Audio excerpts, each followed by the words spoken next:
Hello student, मैं विष्णु दिवाकर। इस video में हम बात करने वाले हैं BA program all UG courses में जो हिंदी ए है, हिंदी भाषा संप्रेषण और संचार।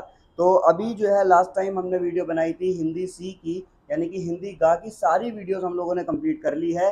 और अब जो सीरीज स्टार्ट होने वाली है उस सीरीज के अंदर हम हिंदी ए की जितनी भी वीडियोस हैं वो सब बनाने वाले हैं। तो चलिए वीडियो को स्टार्ट कर लेते हैं। और बहुत ही आसान और सरल भाषा के अंदर मैं आपको समझा दूंगा और वीडियो आपके लिए बहुत ही ज़्यादा किफ़ायती होने वाली है और आपके एग्जाम के पॉइंट ऑफ व्यू से बहुत ज़्यादा इंपॉर्टेंट होने वाली है। तो वीडियो में सबसे पहले मैं आपको बता देता हूँ कि जो आपकी बुक है हिंदी भाषा संप्रेषण और संचार, ठीक है, तो इसके अंदर हमारी यूनिट नंबर 1 में जो सबसे पहला लेसन है वो यही है कि पार्ट 1 के अंदर संप्रेषण की अवधारणा और उसकी प्रक्रिया क्या है। तो जल्दी से हम स्टार्ट कर लेते हैं। तो सबसे पहले मैं आपको बताऊं, देखो संप्रेषण की अवधारणा। तो जो संप्रेषण वर्ड है, संप्रेषण वर्ड का मतलब क्या है? कम्युनिकेशन, है ना। किसी भी बात का आदान प्रदान करना, एक विचार को दूसरे विचार तक पहुंचाने, यानी कि एक विचार मैंने जो है किसी दूसरे को बोला, दूसरे का विचार मैंने सुना, तो जो आदान प्रदान हो रहा है विचारों का उसी को हम संप्रेषण कहते हैं। तो संप्रेषण के अंदर हम देखेंगे कि यहाँ पर ना इसके बहुत सारे क्वेश्चंस बन सकते हैं। तो इसमें से सबसे पहले जो क्वेश्चन हमारा बनेगा, तो इस वीडियो के अंदर मैं आपको बस इसका जो है छोटा सा एक इंट्रो और एक जो क्वेश्चन आपका बहुत इंपॉर्टेंट है वो मैं आपको बताने वाला हूँ। तो सबसे पहले हम इसका इंट्रो देखते हैं कि व्यक्ति क्या है। व्यक्ति एक जो है सोशल यानी कि सामाजिक प्राणी है। व्यक्ति एक जो है सामाजिक प्राणी है और उसे समाज से स्वयं को संबंध रखने के लिए, अगर कोई भी एक व्यक्ति देखो जो समाज में रहता है ना, अगर वो जो है समाज से जुड़ा रहना चाहता है, अपने आप को जोड़ना चाहता है समाज के साथ में और उनके साथ में जुड़ा रहना चाहता है और विचारों को आदान प्रदान करना जो है बहुत ज़्यादा जरूरी होता है। तो आदान प्रदान करना अगर जरूरी है तो सिंपल सी बात यह है कि भाई उसे समाज के अंदर जो है बातों को बोलना पड़ेगा, उसको समाज के अंदर रहना पड़ेगा और विचारों का आदान प्रदान करना पड़ेगा। तो इसके लिए उसको किस चीज़ की आवश्यकता है? इसके लिए उसे आवश्यकता है संप्रेषण की। तो यहाँ पर बोला गया है कि देखो मनुष्य जो है ना और समाज, इनके बीच में ना सार्थक ध्वनि यानी कि जितनी भी आवाज़ें हैं, विचार हैं, उनका आदान प्रदान होता है, उसे भाषा कहते हैं। और विचारों के इसी आदान प्रदान के बीच में जो भावनाएं एक दूसरे से दूसरी जगह पर जाती हैं ना, उसको क्या बोलते हैं? संप्रेषण बोलते हैं। तो आई थिंक आपको संप्रेषण अच्छी तरीके से समझ में आ गया होगा। तो संप्रेषण क्या है कि अगर कोई भी ध्वनि या कोई भी आवाज़ जब एक जगह से दूसरी जगह पर जाती है तो वो भाषा कहलाती है। और उसी भाषा के अंतर्गत जो भी विचार हैं, जो भावनाएं हैं, जो एक जगह से दूसरी जगह पर पहुंचती है, उसे हम संप्रेषण कहते हैं। अब संप्रेषण की अगर हम बात करें तो यहाँ पर सबसे सिंपल भाषा में बोला गया है कि अभिव्यक्त वह भाव या शैली है जो वक्ता से श्रोता तक सार्थक विचारों को प्रेरित करती है। संप्रेषण का मतलब क्या है कि कोई भी व्यक्ति जो है ना अपने भाव और अपने विचारों को एक वक्ता यानी कि बोलने वाला स्पीकर और श्रोता यानी कि लिसनर सुनने वाला, वहां तक पहुंचाने को ही हम क्या बोलेंगे? संप्रेषण बोलेंगे। तो यहाँ तक आपको अच्छी तरीके से समझ में आ गया होगा कि संप्रेषण क्या है, ठीक है।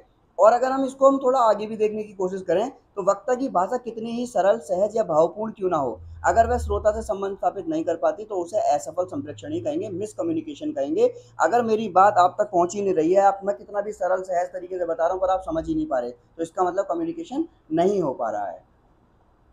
उसके बाद यहाँ पर आता है संप्रेषण की अवधारणा। अब आखिरकार जो संप्रेषण वर्ड है ये कैसे आया, क्या है, क्यों है, तो इसके बारे में जानेंगे। तो मानव जीवन संप्रेषण यानी विचारों के आदान प्रदान से परिपूर्ण है।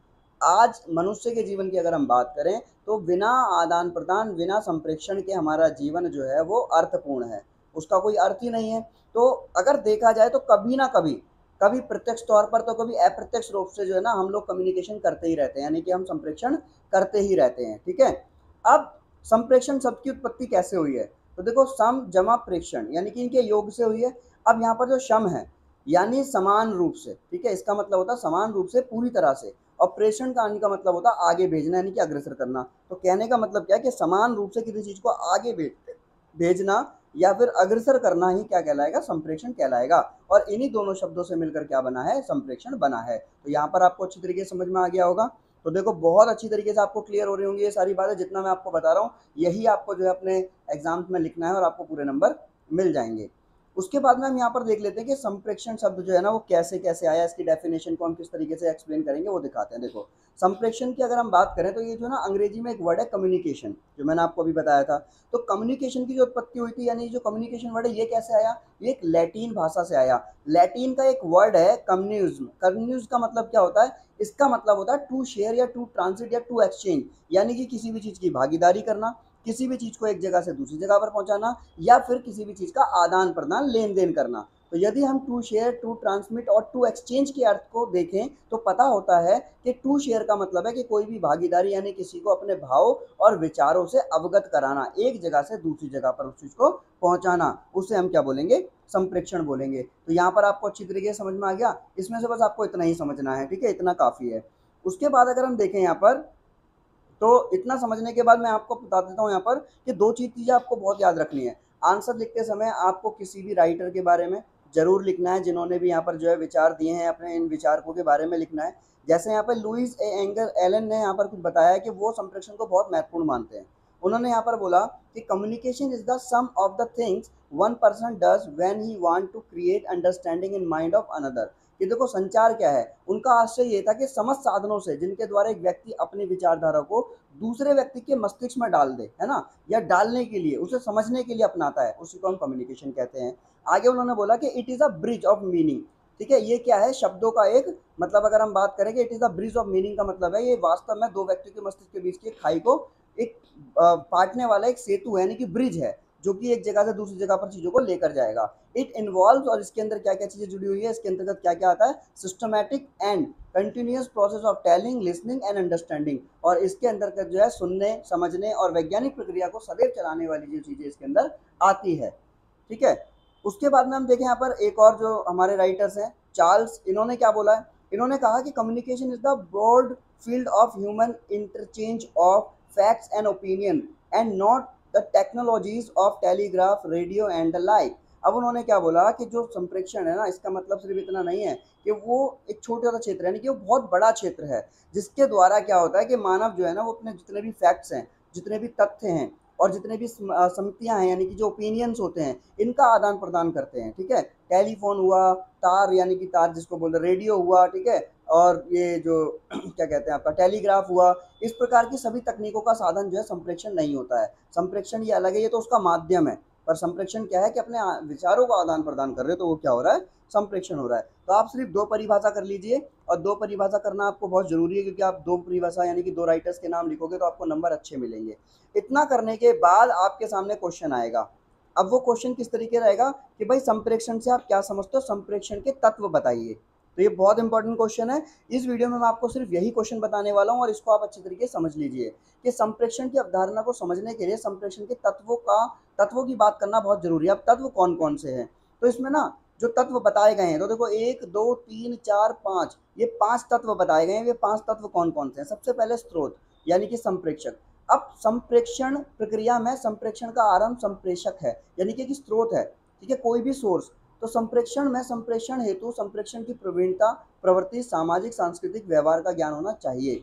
अब देखो यहाँ पर हमें क्या होता है कि वर्ड टू वर्ड हमें समझ में तो आएगा नहीं, भाई इतनी ज़्यादा हिंदी लिखी हुई है, इतना ज़्यादा हमें समझ में नहीं आ रहा। तो संप्रेषक का मतलब क्या है, इसका मतलब होता है स्रोत, कोई भी सोर्स, है ना। तो कोई भी सोर्स यहाँ पर, अब सबसे पहले बात बोली गई है कि भाई किसी भी सोर्स को, यानी कि बोलना, लिखना, पढ़ना, सुनना और तर्क वितर्क करना आता है। कोई भी व्यक्ति है जो भी बोलना चाह रहा है, उसको ये सब चीज़ें आती है। इसके अतिरिक्त भाषाई ज्ञान, संकेत करना, चित्र बनाना, ये सब चीज़ की भी वृद्धि इसके अंदर होती है। और यहाँ पर इसका पहला आशय ये है कि संप्रेषक का संदेश ग्रहीता के प्रति दृष्टिकोण और उसके साथ व्यवहार, दूसरा संदेश के विषय वस्तु के प्रति संप्रेषक की धारणा, और तीसरा संप्रेषक का संप्रेषण के समय रवैया आदि। कहने का मतलब है जो भी सुनने वाला व्यक्ति है, आप उसको जो भी बातें बोल रहे हो, वो सुन रहा है, समझ रहा है, अंडरस्टैंड कर रहा है, और कुछ चीज़ें ऐसी है कि उस टाइम पर उसका रवैया कैसा है। भाई अगर आप, कोई बंदा बहुत ज़्यादा गुस्से में, आप उसे कोई बहुत अच्छी बात बताने की कोशिश करो तो वो सुनेगा ही नहीं, वो संप्रेषण ही नहीं कर पाएगा, है ना। तो ऐसे संप्रेषक को संप्रेषण करते समय समाज के वर्गों, अमीर गरीब, शिक्षित अशिक्षित, युवा वृद्ध, बाल वर्ग आदि सबका ध्यान रखना चाहिए। अगर मैं, भाई सिंपल सी बात है कि मैं एक बच्चे से बात कर रहा हूँ, तो छोटे बच्चे से बात करने के लिए मुझे उसके लेवल पर आना पड़ेगा। वो बोलते हैं ना कि अगर हम सिंपली वर्ड बोलें कि भाई a teacher is who can immediately come down the level of the student. एक अध्यापक वही होता है जो कि एक स्टूडेंट के लेवल पर आ जाए। तो स्टूडेंट के लेवल पर आने का मतलब क्या है कि अगर आप बच्चे से बात करो तो आपको बच्चे की तरह बात करनी पड़ेगी, अगर आप बड़े से बात करो तो आपको बड़े की तरह बात करनी पड़ेगी। ठीक है, तो बस आपको इस तरीके से इस तरीके से आपको पहला पॉइंट आपका कंप्लीट होता है। दूसरा आता है आपका मैसेज, जिसको हम बोलते हैं संदेश।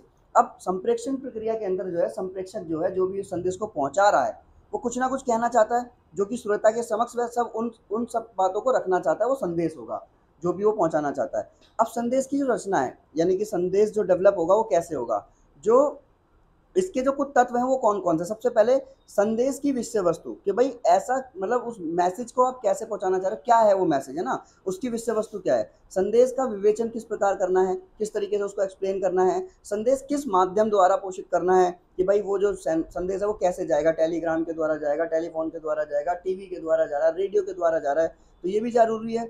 अब संदेश ग्रहण करता कौन है, सिंपल सी बात है, अगर भाई मैं 60 साल का बुढ़ा हूँ और अगर मुझे सारी की सारी हेल्थ गाइडलाइंस देनी है, तो मैं अगर मेरे सामने जो है 10 साल के बच्चे खड़े हैं, तो मैं उनके सामने उनके लेवल की बात करूंगा, ना कि उन लोगों के लेवल की बात करूंगा। तो कहने का मतलब ये है कि संदेश ग्रहण करता कौन है ये भी जानना है। तो सबसे पहला का मतलब ये यहाँ पर ये हो जाता है कि नो योर ऑडियंस, कि आप जिसके सामने बोलने वाले हो उस ऑडियंस को जानना बहुत जरूरी है, क्योंकि उस ऑडियंस के सामने ही आप वैसी बात कर सकते हो जो उस ऑडियंस को चाहिए। क्योंकि अगर आप छोटे बच्चों के बीच में जाकर आप जो है देशभक्ति की बात कर रहे हो, या फिर आप जो है क्या कहते हैं किसी धर्म की बात कर रहे हो, तो उनको उससे कोई लेना देना नहीं है।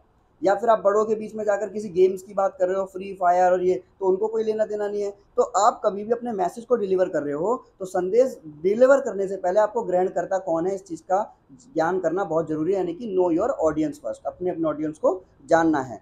अब संप्रेषण में संदेश की रचना करना सबसे महत्वपूर्ण चरण है। अब बहुत बार देखा गया कि खूब पढ़ा लिखा व्यक्ति भी क्या करता है ना, कि अपनी बात सामने वाले को ठीक से नहीं समझा पाता।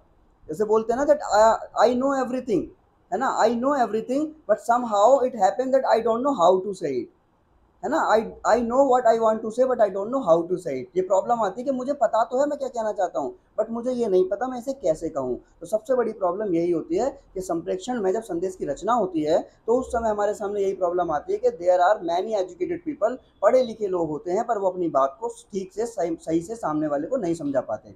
और एक सामान्य व्यक्ति अपनी बात को बड़े अच्छे तरीके से समझा देता है। जैसा एग्जांपल ले लो कि भाई अगर हम बात करें डॉक्टर मनमोहन सिंह, हमारे पूर्व प्रधानमंत्री रहे, वो इतने बड़े अर्थशास्त्री रहे, इतने ज़्यादा पढ़े लिखे रहे, पर वो कहीं ना कहीं संप्रेषण में कमी करते थे और जनता तक बात नहीं पहुंचा पाते थे।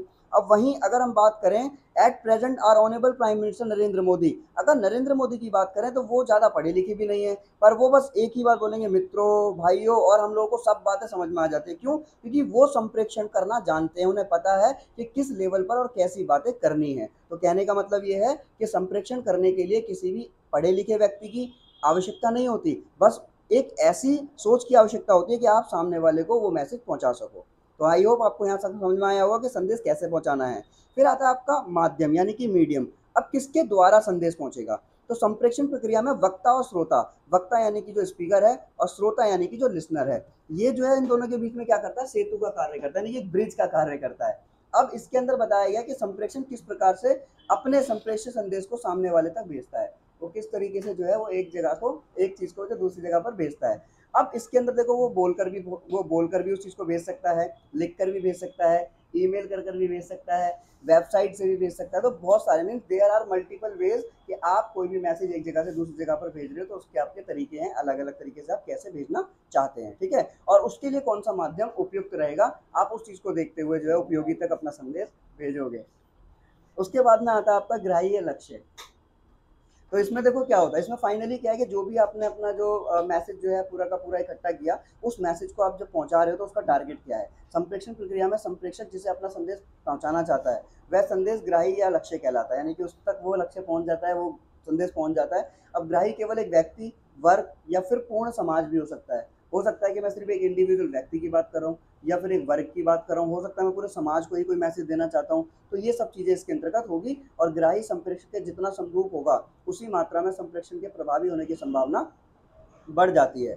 अब ग्राही का संदेश ग्रहण करना इस तथ्य पर निर्भर करता है कि संप्रेषक का संदेश किस प्रकार का है, वो किस प्रकार का संदेश जो है वहाँ पर देना चाहता है, उसकी भाषा, सभ्यता, संस्कृति, रुचि, ये सब भी इसके अंतर्गत प्रभावित होती है। फिर उसके बाद में आपका लास्ट आता है इसमें फीडबैक। अब फीडबैक को हिंदी में क्या बोलेंगे, प्रतिपुष्टि, कि किसी ने कुछ बोला, आपने उसको सुना, उसके बाद आपने क्या रिस्पॉन्स दिया। तो संप्रेषण प्रक्रिया में फीडबैक यानी कि प्रतिपुष्टि का जो बहुत बड़ा महत्व होता है। फीडबैक से मतलब है कि संप्रेषण में संप्रेषक का संदेश ग्रहण करने के पश्चात, यानी कि उसको ग्रहण करने के बाद कोई प्रतिक्रिया करना सॉरी या ना करना फीडबैक कहलाता है। आपने सुना और आपने कुछ नहीं बोला, ये भी फीडबैक है। आपने सुना और आपने कुछ बोला, वो भी फीडबैक है। तो ये संप्रेषण को ये अवसर मुहैया कराती है कि संप्रेषण की अगली कड़ी में आवश्यकता अनुसार क्या परिवर्तन होना चाहिए। तो आई होप आपको वीडियो समझ में आई होगी। तो इस वीडियो के अंदर हमने किस चीज़ की बात की है, इस वीडियो में हमने बात की है संप्रेक्षण से क्या समझते हो, संप्रेक्षण के तत्व क्या हैं। आई होप आपको वीडियो अच्छी लगी होगी और आगे की जानकारी के लिए हमारे साथ बने रहिए। Thanks for watching.